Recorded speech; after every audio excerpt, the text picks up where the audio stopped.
Kucnuo je čas da obratimo pažnju na domaću Superligu Srbije. Tačnije, danas se bavimo transfer poslovima. Kao i uvijek u Srbiji se uglavnom dešava da nam odlaze mladi igrači, što je jedan od problema, dolaze neki stariji koji često ispadnu velika greška. Moram da kažem da u Srbiji se mnogo toga izmijenilo i da se sistem onako nekako preuredi, ali opet moram da kažem da Srpska liga napreduje, ali u nekim pogledima u tim transferima i vrednosti mladih igrača mora onako da se popravi mnogo toga i danas se bavimo time, tako da eto, baca like i subscribe, znak podrške i vidimo se u nastavku videa. I evo nas sada u nastavku videa, danas se bavimo kao što ste čuli i o transferima, krećemo od prvog transfera, jedan onako dosta raniji transfer koji se dogodio, ali danas je vreme da ga spomenemo i mislim da nije onako kasno da se obrati pažnja na njega. Idemo prvo Uroš Spajić u Crvenu zvezdu. Novi štoper se pojavio na Marakani, potpisao je ugovor na 3 godine i vidjet ćemo koliko može da ponudi. Iskusan igrač koji je promijenio mnogo klubova, ali ga je dosta poremetila teška povreda ligamenata. Nadam se da neće imati problema sa tim i da može da doprinese timu. Prošao je sve zvezdine kategorije, sada u 29. godini se vratio da bi pružio ono što možda i duguje. Na neki način se dosta pokazao u tim mlađim kategorijama, ali seniorske kategorije nije onako najbolje dočekao, da tako kažem, ali mislim da je Uroš Spajić neko ko je mnogo kvaliteta, neko ko može da donese dosta sa klupe.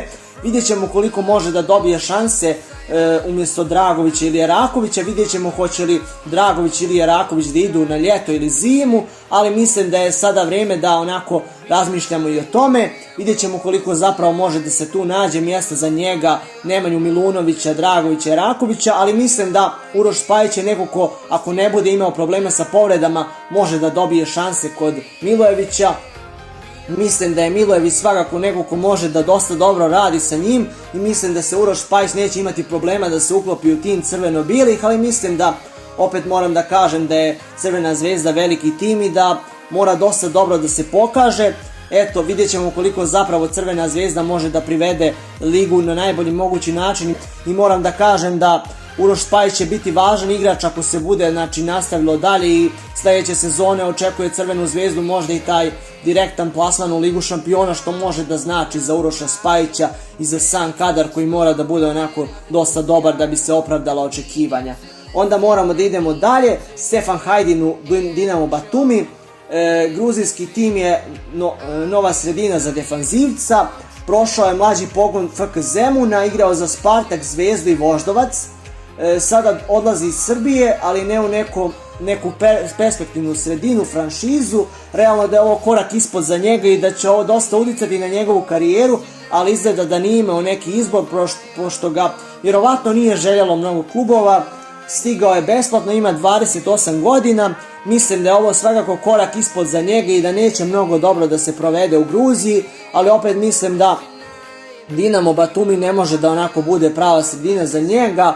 Jedno vrijeme je glasio da za dosta perspektivnog igrača, vjerovatno vas čudi kako je uopšte došao već do 28 godina. Jedno vrijeme je glasio za jednog dobrog onako talenta na lijevom beku, ali izgleda da se nije najbolje snašao u svojoj karijeri i ne mogu svi da budu onako glavne zvijezde u svakom timu i u karijeri, tako da eto, možemo sada da idemo dalje. Potom imamo Seada Islamovića koji prelazi u Bate Borisov. Mladi veznjak se našao u Belorusiji, angažovao ga je Bate Borisov besplatno, igrao je za Novi Pazar i Radnik, sada dobija neki drugačiji put, 17 nastupa ove sezone u Novom Pazaru, ima tek 23 godine ako se ne varam i generalno ekipa iz Novog Pazara iznenadila ove sezone i sa njim i sa samim onako postavkom u Superligi Srbije, tako da su i njihovi igrači onako postali dosta traženiji.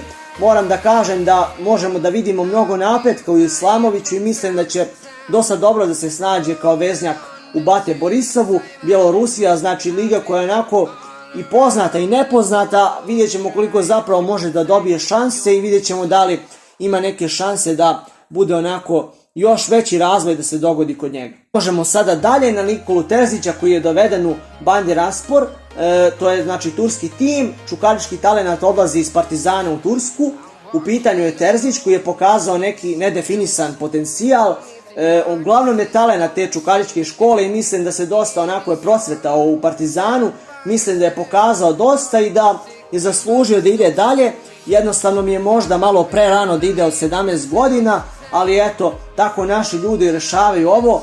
poslat je na pozajmicu sa pravom otkupa, tako da je to onako vrlo važna stvar i vidjet ćemo da li će se dogoditi da se vrati u Partizan ili će onako biti na kraju otkupljen, ali mislim da će biti otkupljen svakako i mislim da se to onako nekako očekuje.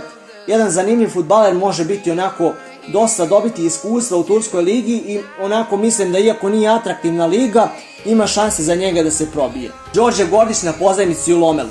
Već par meseci ranije se pričalo o tome da će Đorđe Gordić da pređe u Manchester City, došlo je do potvrde oko transfera, ali odmah je poslat na pozajmicu u Lomelu. Mladoslučani se od ovog transfera onako su dobro profitirali, nekih 2,5 miliona kroz bonuse, nisu loše prošli, ali Gordić je otišao u Belgiju. Lomel je tim iz druge lige Belgije i vidjet ćemo koliko ima šanse da se plasira u prvu ligu, to je prvi rang takmičenja Belgije i da možda jednog dana zaigra za neki veći tim, iako mislim da onako ovo nije najbolja sredina za mlade igrače. Mislimo da je Gordić možda napravio i neku grešku u koraku, ali mislim da je Đorđe Gordić neko ko će da se snađe, neko ko pokazuje dosta velik talenat i moram da kažem da je odrastao u sredini Priboja, znači igrao je u mlađim kategorijama FAP-a i mislim da je se tamo onako dosta dobro afirmisao. I eto, vidjet ćemo koliko zapravo Đorđe Gordić ima šanse da jednog dana zaigra i za reprezentaciju Srbije. Zadnji transfer za danas je Stuttgart je doveo novog igrača Jovana Miloševića. Vojvodina je pokušala začuvati bisera Jovana Miloševića, napadača, znači, ali ništa od toga nije prošlo, jednostavno izgleda da je mladić želeo da pređe u Njemačku i to je bilo neizbješno, jednostavno je želio neki dobar transfer.